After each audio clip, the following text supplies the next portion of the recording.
ریحان زیب شهید به یو خبره کوله چې ګلظفر باجوړ دې لوټ کړی دی. که ستاسو د غلو نه ما د اډیاله جیل ډک نه که کنه نو باجوړی به نیمه.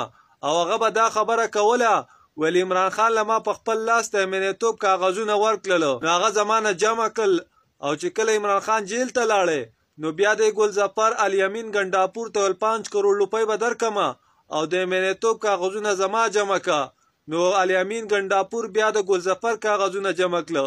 ریحان زیب شهید بیا وویله چې دا 5 کروڑ روپۍ دله ورکړي دا 5 کروڑ روپۍ به دته بیا د کوم ځای نه راځي خو دا د باجوړ مال به لوټ کوي د باجوړ د عوامو روپۍ دي بیا به دا لوټ کوي. 5 کروڑ یې ورکړلې او 70-80 کروڑ به د دې نه جوړی. نو ګلظفر د باجوړ مال دې لوټ کړی دی. ریحان زیب شهید هر باجوړی بیدار کړی دی. انشاءالله پر روان الیکشن کې به موږ ګلظفر بیا داسې په شکست سره مخامخ کوو که نه باجوړیانو چې یاد یې وساتي.